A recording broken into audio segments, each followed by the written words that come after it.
እንሰማለን። ነቢያችን ሰለላሁ ዐለይሂ ወሰለም ሐዲስ ላይ ሲናገሩ ስለ ዘካ መቼ ሰውየው ግዴታ እንደሚሆንበት ከገንዘቡ ኢዛ በለገ ኒሳብ ወሓለ ዐለይሂ ልሐውል ፈቀድ ወጀበ ፊህ ዘካ ነው። አንድ ሰው የዘካ መጠኑ ገንዘቡ ከደረሰበትና ደርሶ ዓመት ከዞረበት በገንዘቡ ላይ ዓመት ከሞላው ማለት ነው ዘካ ግዴታ ሆኖበታል አሉ። ይህ የገንዘብን ዘካ አስመልክቶ ነው። የእህል ዘካ ከሆነ ዓመት ብሎ ሂሳብ የለም። ለምሳሌ እያመረትክ ከሆነ ማሽላ፣ ጤፍ ምናምን በዓመቱ ሳይሆን በተመረተበት ጊዜ ነው ዘካ የሚሰጠው። ወአቱ ሐቀሁ የውመ ሐሳዲህ ይላል። የእህልንም ዘካ በሚመረትበት ጊዜ ስጡ ብሏል። ሲመረት ጊዜ ከዛ ታስቦ ይሰጣል። የቦታ የቤት ምናምን የመኪና እነዚህ ሁሉ ደግሞ በየዓመቱ ናቸው የሚሰጡት። እንዴት እንደሆነ የቁሳቁሶችን ነገር ነግራቸዋል። አሁን የገንዘብ ዘካ ነው። የገንዘብ ዘካ የዘካ መጠኑ ሲሞላ ጊዜ አሉ ነብዩ ሰለላሁ ዐለይሂ ወሰለም አንደኛው መስፈርት። ሁለተኛው ዓመት ሲሞላ እርሱም ሲዞርበት አሉ ሁለተኛው መስፈርት እሱ ነው። ሁለት መስፈርት መሟላት አለባቸው። አሁን መጠኑ ምን ያክል ነው ወደሚለው እንምጣ። ነቢያችን ሰለላሁ ዐለይሂ ወሰለም ኒየት አድርጉ። ነቢያችን ሰለላሁ ዐለይሂ ወሰለም የዘካ መጠን መቼ እንደሆነ የሚሞላው ሲናገሩ በወርቅና በብር ነው ያስቀመጡት፣ በጌጣጌጦቹ ማለት ነው። በወርቅ ከሆነ 85 ግራም፣ በብር ከሆነ 595 ግራም። ለምን ተለያየ? ይህ በነቢያችን ሰለላሁ ዐለይሂ ወሰለም ዘመን እኩል ዋጋ ነበራቸው። 85 ግራም ወርቅና 595 ግራም ብር ተመጣጣኝ እኩል ዋጋ ነበር በዚያን ጊዜ። አሁን ወርቅ ወርዳለች። ማን ይቅርታ፣ ወርቅ ከፍ ብሏል፣ ብር ወርዳለች አይደለ? ስለዚህ በየትኛው ነው መሰጠት ያለበት ከተባለ መሰጠት ያለበት በርካታ ሰዎች እንዲያወጡ በሚጋብዝ በሆነውና ለበርካታ ድሃዎች ተደራሽ እንዲሆን የሚጋብዝ በሆነው መሆን አለበት። ለድሃዎች እንዲሰጥ ያ ነገር በወርቅ ይስጡ ከተባለ ብዙ ሰው እንዲያወጡ አይጋብዝም፣ ምክንያቱም ከፍ ያለ ነው እሱ።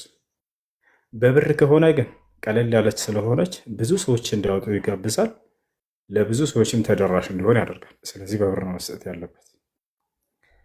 ስለዚህ እንዴት ነው የምናደርገው?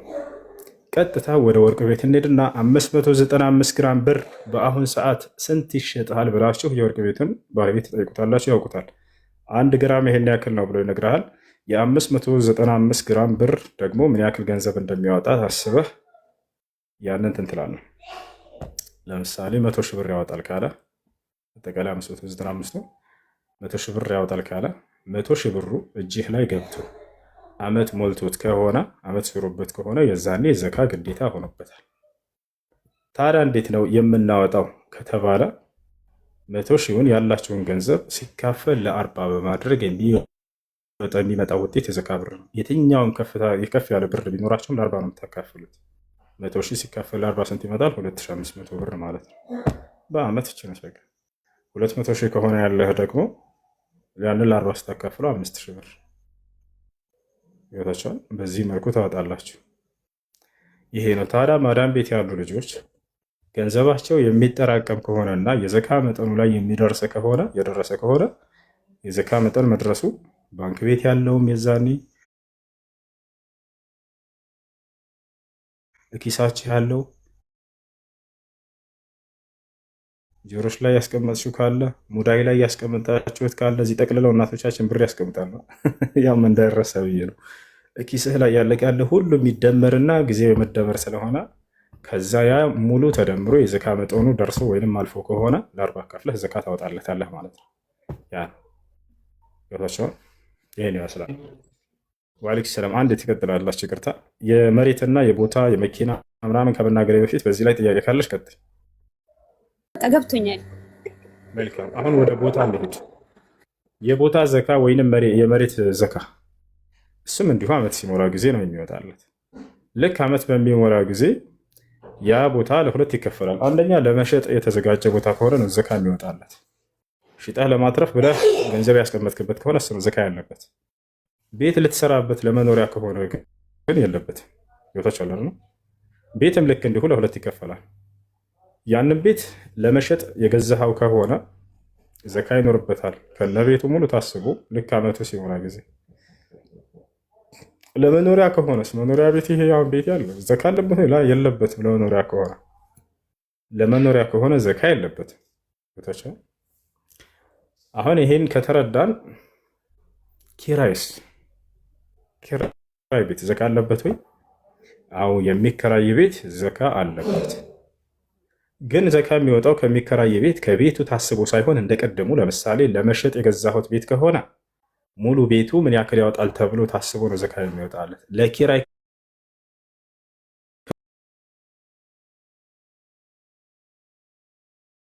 ሳይሆን የሚወጣው ከሚከራየው ገንዘብ ነው። የሚከራየው ገንዘብ የሚጠራቀምና ለዘካ ለመውጣት የሚደርስ ከሆነ ኒሳቡ መጠኑ የዛኔ ዘካ ይወጣለታል። ነገር ግን እያከራየን ከእጅ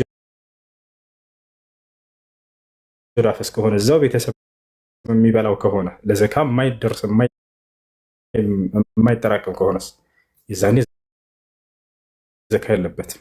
ይወታችሁ ነው።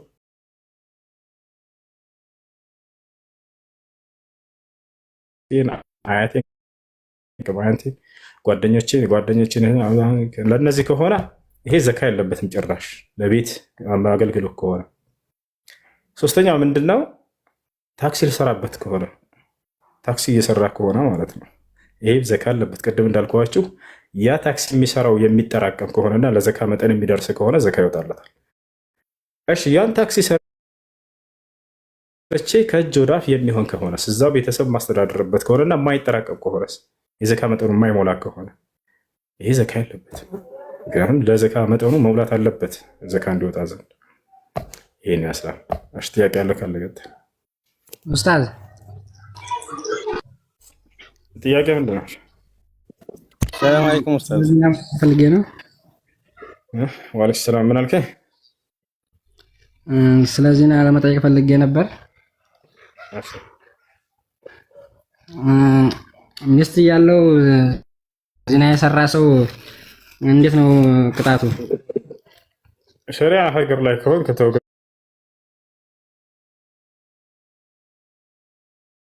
ትገደላለህ። ሸሪዓ ሀገር ላይ ካልሆንክ ደግሞ ወደ አላህ ሱብሓነሁ ወተዓላ ተውበት ማድረግ ነው። አይ ተውበት ቢያደርግ አላህ ይምረው ማለት ነው። አዎ በሸሪዓዊ ሀገር ላይ ቢሆን ኢስላም ህግና ስርዓት የሚፈጸምበት በዝምታ የሰራ ሰው ለሁለት ይከፈላል። ሚት አድርገው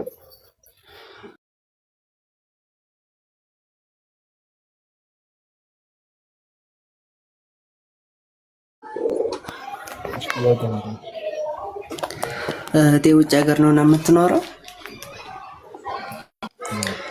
እዛ አግብታ ነበረ። የውጭ ሀገር ማለት ነው።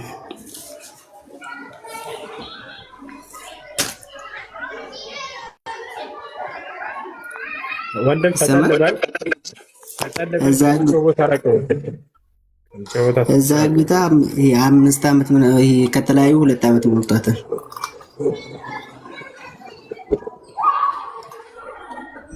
እሺ ፈጣን ነው። ከዛ እሱ አሁን እዚህ መጥቷል። ከዛና አልፈልግሽም ይላታል። ንካቸው ይሆናል።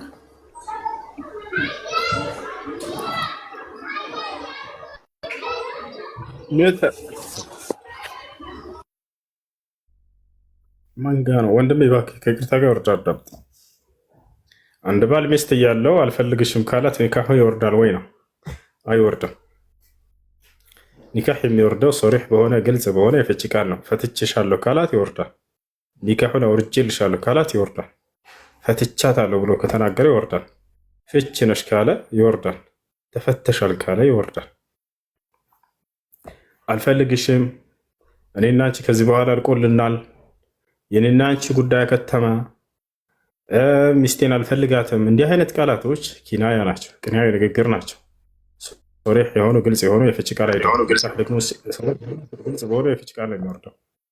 ስለዚህ እንደዚህ አይነት ከሆኑ ከኔ እንደ ንያው ነው የሚታየው። እኔ አልፈልግሽም ካላት ኒካን ለማውረድ አስቦና ነይቶ ከሆነ ከልብ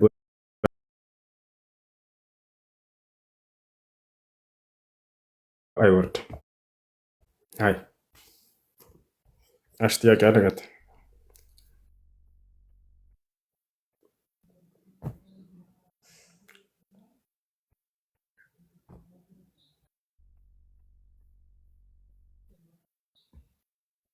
አርዳቸው አድሚኖች አድሜ ለብዝ ቤት አልዋን አሰላሙ አለይኩም ወራህመቱላሂ ወበረካቱ። ሰላም ወራህመቱላሂ ሰላም ነው። ሁሉ እንዴት ነህ? ማሻአላህ በመጀመሪያ ስለገባህ ደስ ብሎኛል። አላህ ይጠብቅህ ባለህበት። ጥያቄ እኔ እንትን ስም ጠይቄ ተብዬ ነው ኡስታዝንና ተምኪን የወንድ ነው ወይስ የሴት?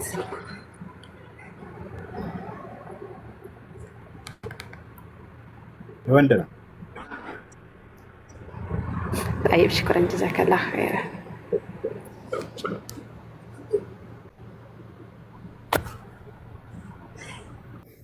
السلام عليكم.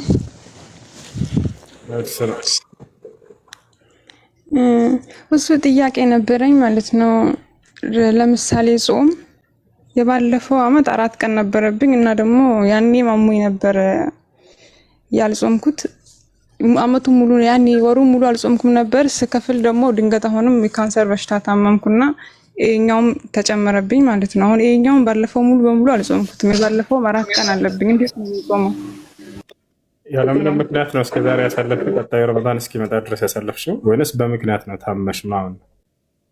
የባለፈው አመት የቲቪ ታማሚ ነበርኩኝ ማለት ነው። ላ አይደለም ወላሂ የባለፈው አመት የቲቪ ታማሚ ነበርኩኝ።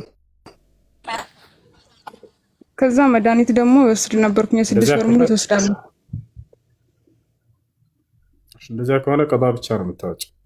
በህመም ምክንያት ተሰማኝ በሆነ ሸሪዓዊ ምክንያት ቀጣይ ረመዳን እስኪገባበት ድረስ አሳልፈው ከሆነ ቀጣ ብቻ ነው።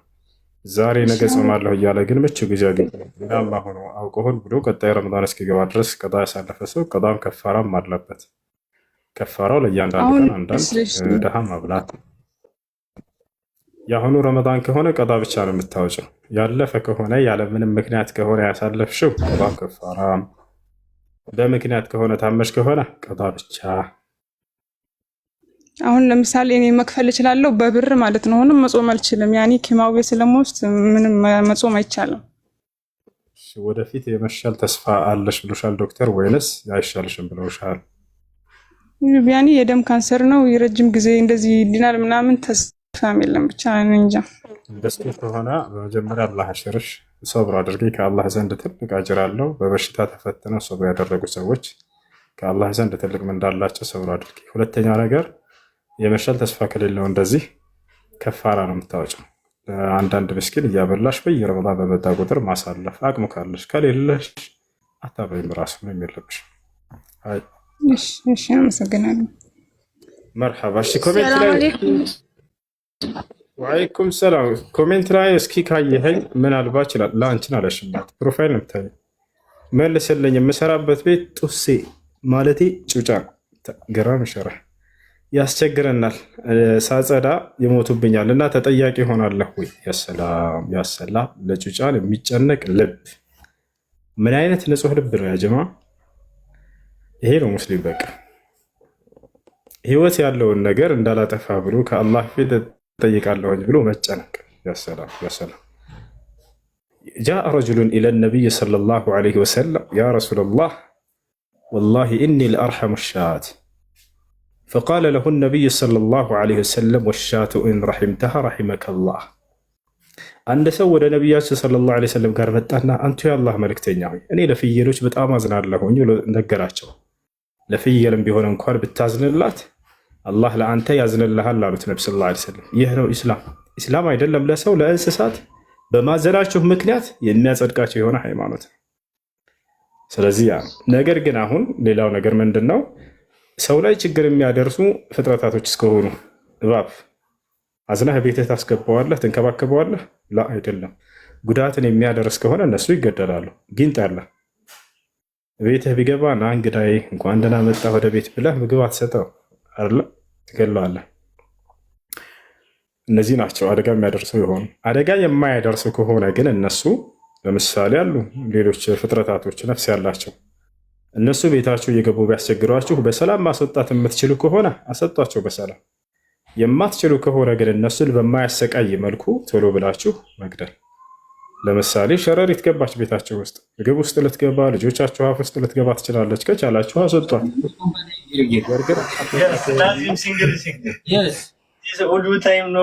ኢንጂነር ኦል ኮለር እንደዚያ ከሆነ ግን እነሱን በማያሰቃይ መልኩ ትገድሏቸዋላችሁ። እሱ ወንጀል አይሆንም። እህት ለማንኛውም እሺ፣ ጥያቄ ያለ ቀጥል።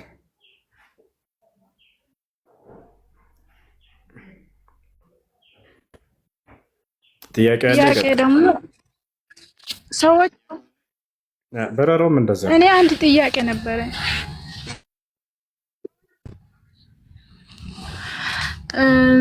አሁን ሰዎች መውሊድ ሲያከብሩ ማለት ነው። አሁን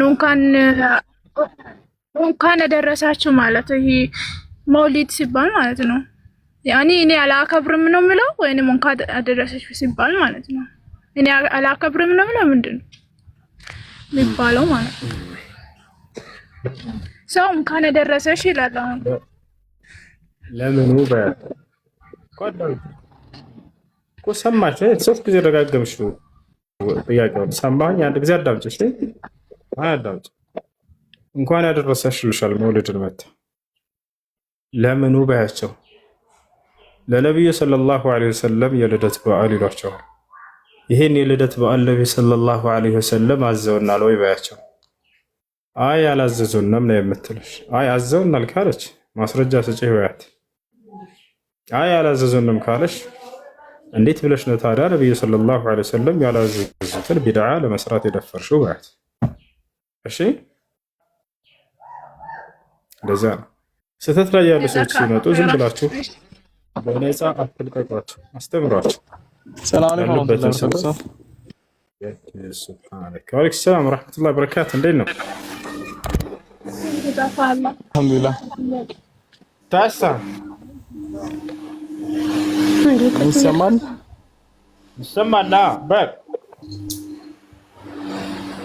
በረኝ። እሺ ቁርአን ላይ የወረደችው የመጨረሻዋ አያ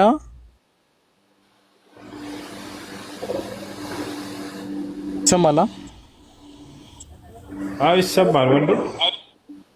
አልየውም አክመልቱ ለኩም ዲነኩም ካለ በኋላ አላህ የቁርአን አያቶችን አውርደዋል ይላሉ እና ዲኑ ከተሞላ በኋላ እንዴት አያት ይወርዳል የሚሉ ሰዎች አሉ። እንዴት ነው? ምንም የሚያገናኘው ነገር የለም። ዲኑን ሞላሁኛል እንጂ አላህ ሱብሓነሁ ወተዓላ ከዚህ በኋላ አንቀጽ አላወርድም አላለም። መሰረታዊ መሟላት ያለባቸውን ሃይማኖታዊ መሰረታዊ ነገራቶች አውርዷል። ሲቀጥል በዚያ ላይ ኺላፍ አለ። እሱ የመጨረሻው አንቀጽ ነው ተብሎ ተነግሯል። አልየውመ አክመልቱ ለኩም ዲነኩም ወአትመምቱ ዐለይኩም ኒዕመቲ ወረዲቱ ለኩም ልእስላም ዲና፣ እሱ የመጨረሻ ነው ብሎ ተናገራሉ። ወተቁ የውመን ቱርጀዑነ ፊህ ኢለላህ የሚለውም የመጨረሻው አንቀጽ ነው ተብሎ የተነገራለ። በጣም በርካታ ነው፣ ኺላፍ ያለበት ጉዳይ ስለሆነ አልአምሩ ፊህ ዋሲዕ፣ ነገሩ በዚህ ላይ ሰፊ ነው። ያን ያክል የሚጋነን ነገር አይደለም። እሺ ሽክራን። ይሄው ነበር። ሽክራን።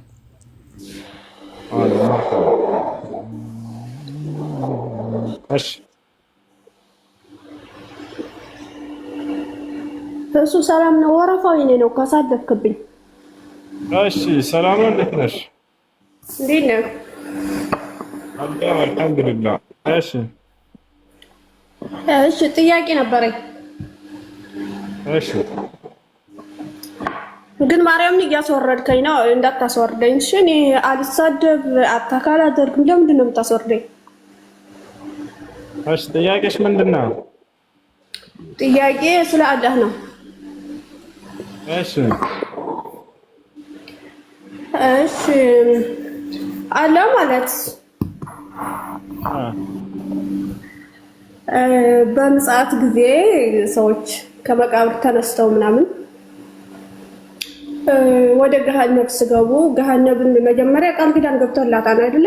እንደምሞላት በሰዎችና በጅኒ በሰዎችና በጅኒ ሳይሆን ከሰዎችና ከጅኒ በካዱ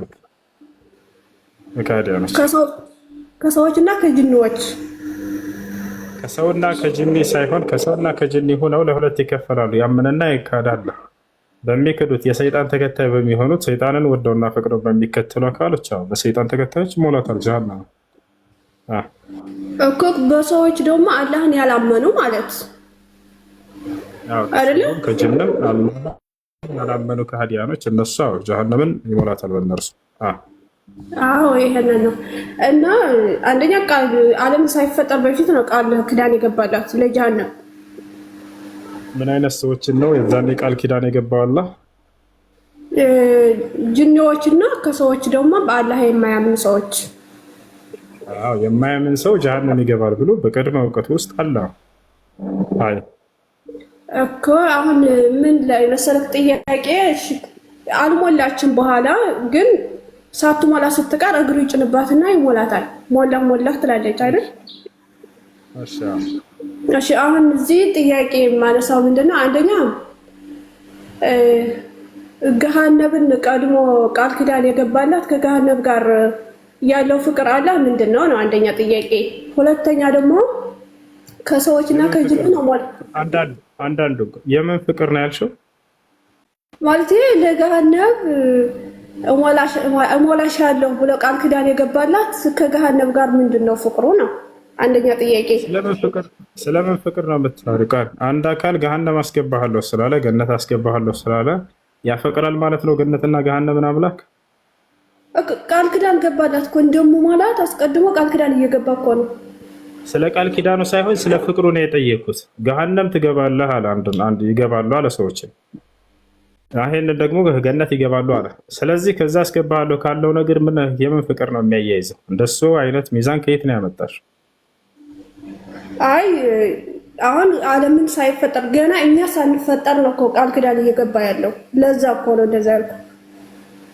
የምን ቃል ኪዳን? አሁን እዚህ ቦታ ላይ ያመኑ ሰዎች ወደ ገነት ይሄዳሉ፣ የካዱ ደግሞ ወደ ገሃነም ይገባሉ ብሎ መናገሩ ይሄ ነው አላህ ሱብሓነሁ ወተዓላ እየተናገረ ያለው። ይህ ነገር የለውም ከአንቺ አምላክ ዘንድ ወደፊት ያመኑት ወደ ገነት እንደሚገቡ የካዱት ወደ ገሃነም እንደሚገቡ ይህን ነገር አያውቅም አምላክ? በቅድመ እውቀት ውስጥ የለም ወይንስ አለ? እሺ ጥያቄ እንድጨርስ እና አጠቃላይ ትመልስልኛለህ።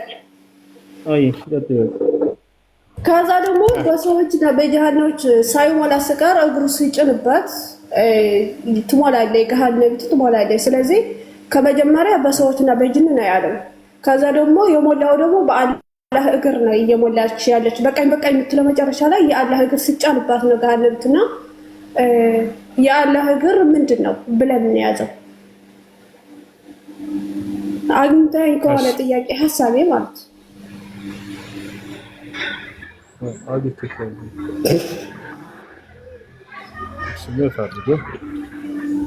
ንክላርግ። እሺ የመጀመሪያው ጥያቄ ሰዎችን ቀድማ አላህ ሱብሓነሁ ወተዓላ ከሰዎችን እንዴት ነህ? ከላይ ያለው ሰው ደህና ነህ? ምን አድርገው አንድ እሺ አላህ ሱብሓነሁ ወተዓላ ከሰዎች እኔ ነው አንዴ ያለው ሰው እሺ አላህ ሱብሓነሁ ወተዓላ ገነትን ቀድሞ ፈጥሯታል። መቼ? ከሰዎች ከጅን በፊት። ገሃነምን ቀድሞ ከፈጥሯታል። መቼ? ከሰዎች ከጅን በፊት። የዚች ሴትዮ አምላክ መቼ እንደፈጠረ ገነትና ገሃነምን አታውቀው፣ መጽሐፍ ቅዱስም አያውቅም። ስለዚህ ኢስላም ግን በደንብ አድርጎ ያውቃል። ገብታችኋል? ጀነትና ጀሃነም መቼ ነው የተፈጠረችው? አለ ገነትና ገሃነም በክርስትና መቼ ተፈጠሩ? መጽሐፍ ቅዱስ ላይ ወፍ። ይህን ሙሉ እውቀት ይዞ የያዘው ማን ነው ከተባለ ኢስላም ነው። ስለዚህ በፈጠረ ጊዜ አምላክ አላህ ሱብሓነሁ ወተዓላ አንዴ ነት አድርጋ ታወራለህ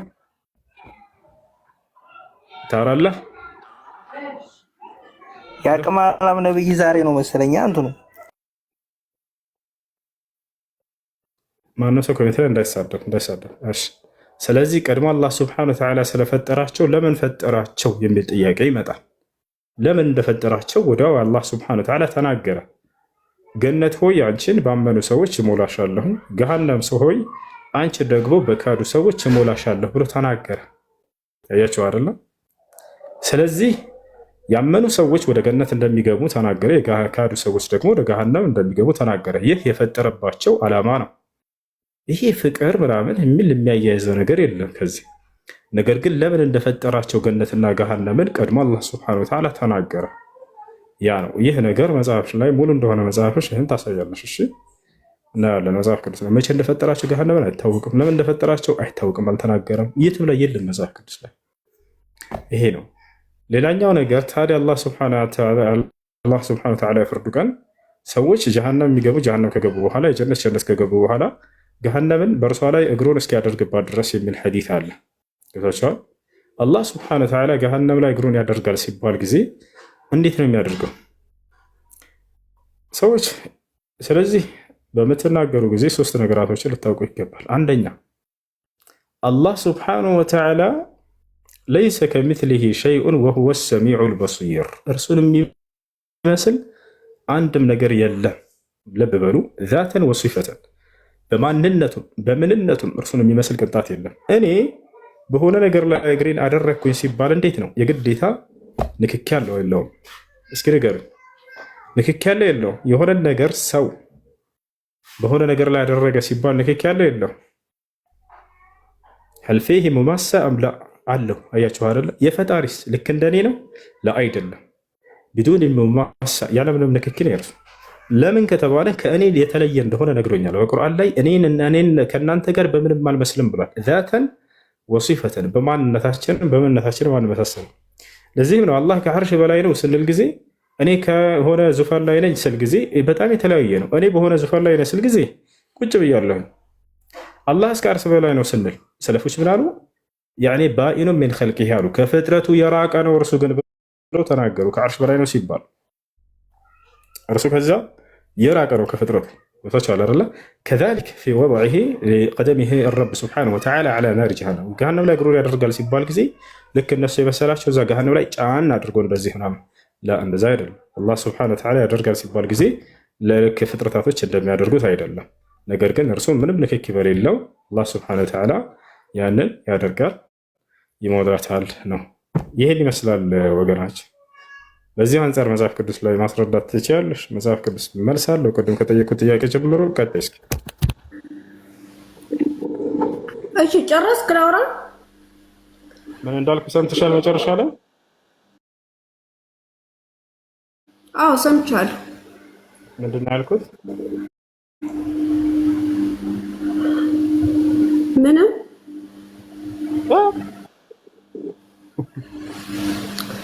ጨረስክ? ላውራ ወይ? አይ አውርሽ። እሺ እኔ የጠየቅኩ በትክክል አልመለስክልኝም ከይቅርታ ጋር። ምን ብዬ ነው የመለስኩት? ድጋሚ እስኪ።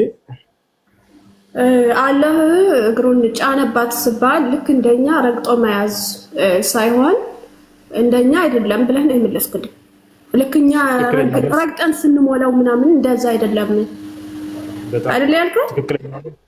ትክክል አልመለስክልኝም ስላልሽ ትክክለኛው መልስ ምንድን ነው ደግሞ ንገሪኝ። እኔ ማለት ሀሳቤ አላገኘኸኝም ይሆናል እንጂ ከመጀመሪያው አንስቼ ትክክለኛው መልስ አልመለስሽም ስላልሽ ትክክለኛው መልስስ ምንድን ነው? እኔ የተሳሳትኩትን ነገርሽኝ። ትክክለኛው ምንድን ነው? ለሀሳቤን አላገኘኸኝምና ለዛ ላሰብኩትን ትክክለኛ መልስ አላገኘሁም ለማለት ነው። ትክክለኛው መልስ ምን እንደሆነ አንቺ ሳታውቂ ነው ይሄ ትክክል አይደለም ያልሽው?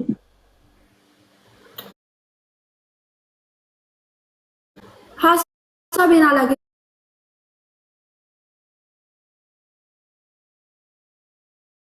ለማለት ነው።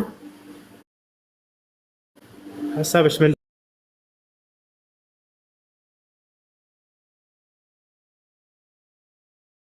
ማለት ነው? ኦኬ ገባኝ። አሁን እንደሱ ለማለት አይደለም አንቺ ገባኝ፣ ተረዳሁሽ፣ አገኘሁሽ። የግዴታ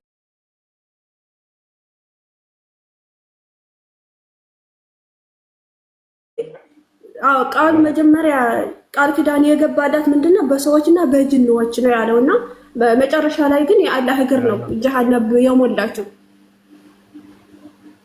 አይደል? አዳምጪ።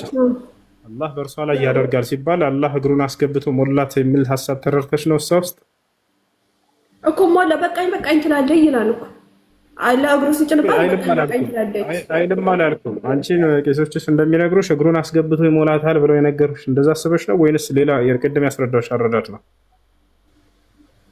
ለእግሩ ስሞላት ነው እኮ ሞላች እየተባለች ያለችው አይደል?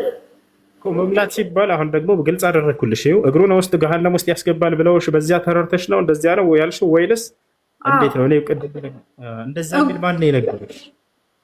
ያደርጋል ነው የሚለው ሐዲሱ። ያደርጋል ሐታ የضع ፊሃ ቀደመሁ አይ ዐለይሃ ቀደመሁ በእርሷ ላይ እግሩን እስኪያደርግ ድረስ ነው የሚለው ሐዲሱ። ማን ነው ውስጥ ላይ ያደርጋል ብሎ የነገረሽ? አረ ብዙ ኡስታዞች አሁን እኔ ሐዲሱን ምን ላይ እንደሚገኝ አላውቅም፣ ግን ትላልቆች ኡስታዞች የሚባሉት ቪዲዮዎቹን አይቻለሁ። እንደዛ ብሎ መሀል አናቷ ላይ ይጭንባታል፣ ከዛ ትሞላለች። በቃ ካላወቅሽው እኔ ላውጣልሽ ሐዲስን አሁን ያደርጋል ነው የሚለው። ሐታ የضع فيها قدمه በእርሷ ላይ እግሩን እስኪያደርግ ድረስ ነው የሚለው።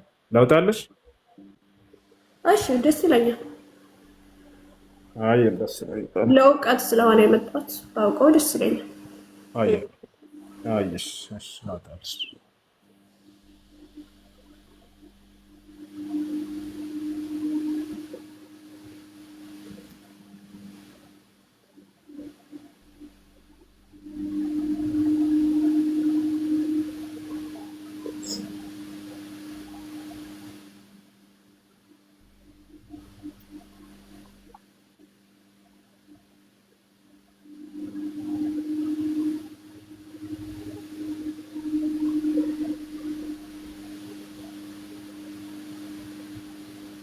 ሙስሊሞች ግን ባትሳደቡ ደስ ይለኛል። አሁን የማሰድብ ነገር አልተናገርኩም፣ ሐዲሳችሁ ነው የተናገርኩት። ስርዓታችሁ ብትይዙ ጥሩ ነው።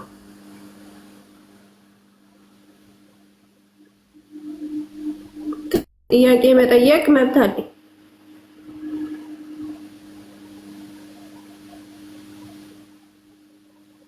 ከቻላችሁ መልሱ፣ ካልቻላችሁ ደግሞ መተው ነው። እሺ ያው እና የضع ይላል። ያ የضع ማለት ይድخሉ ማለት ያስገባል ማለት ሲሆን እሱ ቃል አይደለም እዚህ ያለው የضع ያደርጋል ማለት ነው። የضع ማለት ምን ማለት እንደሆነ እንመልከተው ደግሞኛ። ልዩነት አለው ማለት ነው። አዎ የضع ማለት ያደርጋል ማለት ሲሆን ይድخሉ ማለት ደግሞ ያስገባል ማለት ነው። እና ያስቀምጣል ይታይሻል። ያስቀምጣል ብሎ ተርጉሞታል። ያስገባል ውስጥ ሳይሆን ያስቀምጣል ወይም ያደርጋል ነው እኮ። ያደርጋልና ያስቀምጣል ማለት ምንድነው ልዩነቱ? ዞሮ ዞሮ እኮ ያው እዛው ቦታ ላይ አለ ማለት ነው፣ ተገኘ ማለት ነው አይደል? አንቺ ያስገባል ነው ያልሽው። እስከዛሬም ሲነግሩሽ የነበረው ውስጡ ላይ ገሃነምን ያስገባል ነው ያላችሁ። የضع ማለት ደግሞ ያስገባል ማለት አይደለም፣ ያደርጋል ወይንም ያስቀምጣል ማለት ነው። ማስቀመጥ ሲባል ቅድም እንደነገርኩሽ ደግሞ የእኛ ማስቀመጥና የፈጣሪ ማስቀመጥ የተለያየ ነው። አላህ በቁርአን ላይ እኔ ከእናንተ ጋር አልመስልም ብሏል። በማንነታችንም በምንነታችንም አይመስለንም። ፈጣሪ ነው፣ እኛ ፍጡር ነንና። በተግባሩም ልክ እንዲሁ እኔ ተግባር ሳደርግ ጊዜ በሆነ ነገር ላይ እግሬን አስቀመጥኩ ቢባል ንክኪ ይኖረዋል የግዴታ በዚያ ነገር ላይ። በአየር ላይ ራሴን ችዬ የምቆም አይደለሁም እንደ ፈጣሪ። ነገር ግን ፈጣሪ አላህ ሱብሓነሁ ወተዓላ ቢዱኒ ሙማሳ ያለምንም ንክኪ ከአርሽ በላይ ሆኗል። ያለ ምንም ንክኪ ልክ እንደሁ ገሃነምን ምንም አይነት ንክኪ ሳይኖር ያደርጋል። ምክንያቱም መነካካት የፍጡር ባህሪ ስለሆነ እርሱ ማለት ነው። ይሄን ያስላል።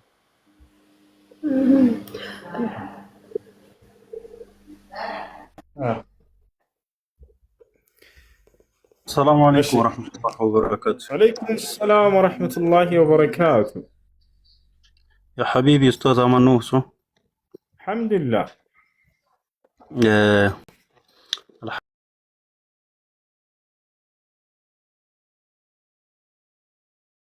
አልሐምዱሊላህ። ጥያቄ ነበረኝ። 3 ጥያቄ ነው የምጠይቀው። አንድ በአንድ ልጠይቅ ወይስ እንዴት ነው? አንዳንድ ጠይቃ። መርሐባ። እሺ የመጀመሪያው ጥያቄ ለምሳሌ አንድ ቤተሰቦች እጩኛ የሚባል ነገር አለ። የልጁን ቤተሰቦች የልጅቷን ቤተሰቦች ተስማምተው ሁለታቸው አንድ እንዲሆኑ ቤተሰብ ያመነበትን ሆነው ነገር ግን ኒካህ ባይደረግላቸው ማለት ኒካህ ባይደረግ የልጁን ቤተሰብ የልጅቷን ቤተሰብ ቢያምኑበት ሁለቱ ስልክ ቢያወሩና ስለ ወደፊት እቅዳቸው ቢጨዋወቱ ችግር የለውም? ኒካህ ያድርጉ። ምናልባት ወጣት ናቸውና ሊያረዝሙ ይችላሉ። ያንን ስለ ወደፊት እናወራለን እየተባሉ ነገር ግን ኒካህ ያድርጉላቸው። ከኒካህ በፊት ማወቅ ያለበት ነገር ካለ ስለሱ ማወቅ ያለባት ነገር ካለ ስለሱ ያንን በመጠኑ በዚያ ልክ ቢነጋገሩ ማወቅ ያለባት ነገር ካለ ስለሱ በመጠኑ ነገር ግን ረጅም ጊዜ እየተጀናጀኑ መጠየቅ አይችልም። ያንን በመጠኑ እሺ። አይዋ ግን ያው ኒካህ ሳያደርጉ ስልክ ቢያወሩ ያው ማለት ኒካ እስኪያደርጉ ድረስ ቢያወሩ ችግር አለ ወይስ የለውም? ማለት አያወሩ ማለት ነው አይደለ? በመጠኑ አሁን ለምሳሌ እርሷ ስለ እርሱ ስለምታገባው ሰው ስለ ወደፊት ባለትዳር የትዳሩ አጋር የሚሆናትን ሰው ማወቅ ስላለባት በዚያ መጠን ልክ ብታወራ ችግር የለውም። ያ ማለት እሱም ልክ እንዲሁ በዚያ መጠን ልክ ስለሚያገባት ሴት ማወቅ ያለበትን መሰረታዊ ነገራቶች ሊያውቅ ዘንድ ያንን ችግር አይኖረውም። ያ ግን ለሁልጊዜ ዝም ብሎ የሁልጊዜ እየተደዋወሉ የሚቀጥል ነገር አይደለም። አንዴ ሁለቴ ሶስቴ ምናምን የሚሆን ነገር ነው እሱ ገብተዋል። ስለ እርሱ ማወቅ ያለባትን ስለ እርሷ ማወቅ ያለበትን ነገር መጠየቅ፣ ይሄንን መነጋገር ችግር የለም። ከዚያ ውጭ ግን ለሁልጊዜ እያወሩ በቆየቱ እንደዚህ መጀናጀ የምንለው ነገር እሱ አስፈላጊ አይደለም፣ አይቻልም። ኒካህ ካወሩ በኋላ ካደረጉ በኋላ ሚስቱ ነች እና የዛኔ ቢያወሩ ችግር አይኖረው። ያኔም ራሱ ኒካህ ካደረገ በኋላ ይሄ የምታውቁት አጸያፊ ነገራቶች ምናምን በዚያ ነገር አያሰሱን እንትን አያውራት እና መርሐባ። እሺ ሁለተኛው ጥያቄ ደግሞ የሐዋላን በተመለከተ ማለት ነው። ከሀገር ውጭ ሆኖ ሐዋላ ቢሰራ ችግር አለው ወይስ የለውም? እሺ ሐዋላ መስፈርት አለው። ከመስፈርቶች መካከል አንደኛው ምንድነው? አተቃቡት መቀባበል የሚለው ነው። ያው በዑለሞች መካከል ኺላፍ አለ። ግማሽ ዑለሞች የሀገሪቱን ኢኮኖሚ ማውደም ስለሆነ ይሄ አይፈቀድም፣ የሀገሪቱ ህግ ባስቀመጠችው ካልሆነ በስተቀር። ሐዋላ ደግሞ ህገ ወጥ የሆነ ሰዎች የሚሰሩትና አይቻልም ብለው የተናገራሉ። ሌሎች ደግሞ ሱቅ ለስወት ወይም ሐዋላ ብለን የምንጠራው የጥቁር ገበያ ወይም ብላክ ማርኬት ነው። እንደዚህ ችግር የለውም። ነገር ግን መስፈርቶች አሉት። አንደኛው ምንድነው? ተቃቡድ መቀባበል። ለምሳሌ አንተ ሪያሉን የምትልክላትን ልጅ በምትቀበላት ጊዜ በዛው ቅጽበት ሳትለያዩ በዛው በአንድ ቦታ እያላችሁ ለእርሷ ገንዘቡ መድረስ ያለበት ቦታ ማድረስና ማረጋገጥ አለብህ። ገብቶሃል አይደል? ማድረስና ማረጋገጥ አለብህ። ይህ መስፈርት ባለመሟላቱ ሰዎች ዛሬ ብዙ ሰዎች ተጭበርብረው እናያለን። ይቀበላታል፣ ሪያሉን እልክልሻለሁ ብሎ ይሄዳል። በዚያው የሰዎች ገንዘብ ይጠራቀምበታል። ከዚያ ለመመለስ ለመላክ ይከብደዋል። መጨረሻ ላይ ትካዳለች። ብዙ የተካዱ ልጆች አሉ። ስለዚህ ይህ ጥንቃቄ ያስፈልጋል።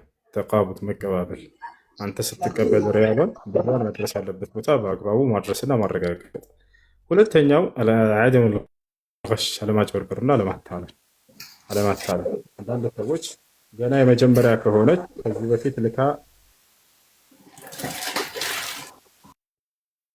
ከዚህ በፊት ልካ የማታውቅ ከሆነች ያያትና ቀንሶ ይልክባታል። ከዚህ በፊት በመላክ የሚታወቁ ከሆኑ እነዚህ ካወቁብኝ በስራዬ ላይ ችግር ይፈጥሩብኛል በማለት በትክክለኛው በጊዜው ባለው ዋጋ ይልክላቸዋል። እያጭበረበራቸው እነዚህ ችሉ ማለት ነው። እንዲህ መሆን የለበትም። አለማጭበርበር ነቢያችን ሰለላሁ ዐለይሂ ወሰለም መን ገሸና ፈለይሰ ሚና አሉ። ያጭበረበረ ከኔ አይደለም ብለዋል። ስለዚህ እነዚህን ሁለቶችን መስፈርቶች ጠብቁ ቢሰራ ችግር አይኖረውም። ወላሂ አለም። እሺ መርሐባ። ሶስተኛው ጥያቄ ደግሞ የሚሆነው አንድ ባል ሚስቱ ከእናቱ ጋር ባይግባቡና ከእናቱ ጋር ምንም ባይግባቡ እናቱ ሚስትህን ፍታት ብትለው መፍታት ነው ያለበት ወይስ ደግሞ መስፈርቶች አሉት? ያልተግባቡበት ነገር በዲን ጉዳይ ከሆነ ልጅቱ ሚስቱ ለምሳሌ ከዲን አንጻር ያጠፋቸው ነገር ካለ የዛኔ ይምከራት። ከመፍታቱ በፊት አስተካኪ ብሎ እሷን ይገስጻት። ይምከራት፣ መክራት፣ አስመክሯት። እምቢ ካለ ያ ነገር ከዲን ጉዳይ ከሆነ የሚያስፈታ ነገር ከሆነ የዛኔ አላስተካከል ካለች የዛኔ ይፈታታል። ለምሳሌ ሶላት አልሰግድም አለች። የልጁ እናት መከረቻት፣ ተይ ስገጂ አለቻት። አይ አልሰግድም አለች። አልሰግድም ካለች ሴት ባልየው ተነግሮ መክሯት፣ አስመክሯት እምቢ ካለች የዛኔ ይፈታል። ነገር ግን ዲናዊ ጉዳይ ካልሆነስ ዝም ብሎ መቀናናት ምናምን እንዲህ አይነት ነገራቶች ከዲን ውጭ የሆኑ ነገራቶች ከሆኑ የዛኔ ማድረግ ያለበት ጥፋቱ ከማን ጋር ነው የሚለውን ያያል። ሁለቱ ነው። እናቴ ስለሆነች ብሎ በስሜት ሚስቱን መጉዳት የለበትም። ሚስቴ ስለሆነች ብሎ እናቱን መጉዳት የለበትም። ከሁለቱም ቃልን ይሰማል። ከአንዱ ሰምቶ አይፈርድም። ስሜት አይሆነው። ብዙ ሰው እዚህ ጋር ይሸወዳል። እናቴ ነችና ለእኔ መስዋዕት ከፍላለች፣ እኔን አሳድጋለች ምናምን እናቴን ቀጥ ብለሽ ታይና ምናምን ብሎ ሊደበድባት ሁሉ ይችላል፣ ወይ ሊፈታት ሁሉ ይችላል። ይሄ ተገቢ አይደለም። ይሄ ተገቢ አይደለም። ወላ የጅሪመነኩም ሸነአኑ ቀውሚን ዐላ አላ ተዕዲሉ አለ አላህ። ፍትሐዊ መሆን አለባችሁ፣ ፍትሐዊ መሆን አለባችሁ። አንዱ ከሌላው ምንም እንትን ማለት ነው። ከሁለቱም ቃል ትሰማለህ። ነቢያችን ሰለላሁ ዐለይሂ ወሰለም ከሁለቱም ጎን ሳትሰሙ እንዳትፈርዱ ብለው ተናግረዋል። ስለዚህ ከእሷን ትሰማለህ፣ ከእሷን ትሰማለህ። ጥፋቱ እናትህ ላይ ከሆነ ያለው ቀስ ብለህ ቃላቶችን መርጠህ ሳታስቀይማት ትመክራታለህ። እማዬ ይሄ ነገር እኮ ስህተት ነው ብለህ ትናገራለህ። ጥፋቱ ከሚስትህ ከሆነ እሷንም ቀስ ብለህ የኔ ፍቅር ይሄ እኮ ስህተት ነው ብለህ ትመክራታለህ። ቀስ ብለህ ገብቶሃል አይደል? ሚስትና እናትህ ላይ እንዲህ ጉልበትህን አታሳይ፣ ጀግንነትህን አታሳይ። ገብቶሃል? አንዳንዱ ሰው ይመጣና ሚስቱን ደብድባት ይሄዳል። እናቴን ቀጥ ብለሽ ታይና አይባልም እንደዚህ። እናቱንም ወይ የሚያኮርፍ ሊኖራል ለሚስቱ ብሎ ሄዶ እናቱን እንትን የሚል ሊሆን ይችላል። እንደዛ መሆን የለበት። ረጋ ብለህ ሁለቱንም ቀስ ብለህ። ሴቶች ላይ በትር አይነሳም። ወላሂ በጣም ነውር ነው። ሴት ልጅ ላይ በትር አይነሳም። ጉልበትህን እነሱ ላይ እንዳታሳይ። በውጭም ላይ ብትሆን ደካማ ሰው ላይ ጉልበትህን እንዳታሳይ። ገብተሃል? ወንድ ልጅ ጉልበቱ የሚፈለግበት ቦታ አለ። ምናልባት ጂሃድ ላይ ምናምን የዛኔ ወንድ ትሆናለህ ወይ የሚስትህን ክብር የሚመጣ ወይንም ደግሞ ቤተሰብህን ክብር ምናምን እንትን የሚል በጉልበት እንትን ላለሁ ግን የዛኔ ወንድ ልጅ ሁን። ከዚያ ውጭ ደካማ ላይ ጉልበትን ማንሳት ይሄ ጀግንነት አይደለም፣ የፈሪነት መገለጫ ነው። ገብታችኋል? ሚስቱን ደብድቦ ቆይ ሰራልሻለሁ፣ እቀጣሻለሁ አይደረግም። ወላሂ ነውር ነው። ነቢያችን ሰለላሁ ዐለይሂ ወሰለም ላ የድሪብ አሐዱኩም ዘውጀተሁ አሉ። አንዳችሁ ሚስቱን እንዳይመታ ጫፏ እንዳይነካ ብለዋል። ላ የድሪብ አሐዱኩም ዘውጀተሁ፣ ጉልበትህን እርሷ ላይ አይደለም ብታሳየው። ደርበል ሐሚር አሉ። አህያን እንደምትደበድብ ሚስትህን እንዳትነካ ብለው ተናገሩ ነቢ ሰለላሁ ዐለይሂ ወሰለም። ስለዚህ በቃላት አስረዳት። ቁጭ ብለህ ረጋ ብለህ። ሴት ልጅ በጣም የምትረዳ ነች፣ የምጡቅ አይምሮ ባለቤት ነች። ቀስ ብለህ በፍቅር ረጋ ብለህ ያዝ አድርገህ እጇን ከመከርካት ትስተካከላለች። ገብቶሃል አይደል? ነቢያችን ሰለላሁ ዐለይሂ ወሰለም ሴቶች ላይ ስህተት ብታገኙ በጉልበት ማስተካከል ስህተት እንደሆነ ተናግረዋል። አደም ከተፈጠረ በኋላ ከአደም ከጎን አጥንት ነው የተፈጠረችው። ያ አጥንት እንዲጣመም ያለ አጥንት ነውና በምሳሌ ተናገሩ። ያን አጥንት ሄደህ አስተካክላለሁ ብለህ በግድ ሄደህ ጫንላለሁ ካልክ ትሰብረዋለህ አሉ። ስለዚህ ረጋ ብለህ ነው። ረፍቀን ብልቀዋሪር አሉ ነቢ ሰለላሁ ዐለይሂ ወሰለም። ሌላ ሐዲስ ላይ ቀዋሪር ታውቃላችሁ? ብርሌ ይባላል። በዚህ በወሎ አካባቢ ወደ ሰፊ ከተማ አላውቅም ስሙ። በጣም ስስ የሆነ ነገር ነው። ወደ መኪና ውስጥ ስትገባ ጊዜ በስስት ሰው ጠጋ ቢልህ እንኳን እንዳይሰበርብህ በእንክብካቤ በጥንቃቄ የምትይዘው እቃ ነው። አደራ ብርሌ በብርሌዎች ላይ ብለው ገለጿቸው። ያ ማለት ተሰባሪ ዕቃ በእንክብካቤ እንደምትይዘው ሴቶችንም በእንክብካቤ መያዝ እንዳለብህ በጥንቃቄ መያዝ እንዳለብህ የገለጹበት የሆነ ሐዲስ ነው። ኢስተውሱ ቢኒሳኢ ኸይራ አሉ። አደራ ስለ ሴቶች መልካምን አድርጉ፣ መልካምን ተናገሩ ብለው ነቢ ሰለላሁ ዐለይሂ ወሰለም ተናግረውላቸዋል። ያ ነው እንዳጠቃላይ ከሁለቱም ያለውን ነገር ትሰማና እናትህ ላይ ከሆነ ስህተቱ ቀስ ብለህ መምከር፣ ቤስትህም ላይ ከሆነ ቀስ ብለህ መምከር። በመካከል ያለው ግን መቀናናት ከሆነስ ሁለቱም ላይ ጥፋት የለም። እናትህ ቀናች በሚስትህ ላይ። እናቶች ከጥፋት አይደለም ከቅናት ማነው ከጉዳት ከመጥፎነት አይደለም የሚቀኑት። ለምሳሌ ልጇ ሲንከባከባት ከቆየ የሆነ ጊዜ ላይ በሚያገባ ጊዜ ለሚስቱ ፍቅሩን ሲያሳይ የዛው አንድ ቤት አድርጓቸው የዛኔ ትቀናለች እናት። ገብቶሃል አይደል? ይህ ተፈጥሮ ነው፣ መጥፎነቱ ነው አይደለም። ያ ለእሷ ስትሰጣት የነበረው ፍቅር ወደ እርሷ ያጋደለባት ይመስላታል። አንተን ከመውደዷ የተነሳ እንጂ ክፋት አይደለም። ስለዚህ ምን ታደርጋለህ? በመካከላችሁ ይሄ ነገር ሲፈጠር ስታይ የዛኔ በጣም ብልሃት ይጠይቃል። በጣም ብልሃት ይጠይቃል። ምን ታደርጋለህ? እናትህን እዚያው እንዳለች በክብር ታስቀምጥና ሚስትህንም ደግሞ ራቅ ያለ ቦታ ምናልባት አቅሙ ካለህ መከራየትና ቤት መስራት የምትችል ከሆነ ወደዚያ ወስደህ በሆነ ራቅ ባለ ጊዜ እየወሰድክ ሚስትህን ታዘይራታለህ።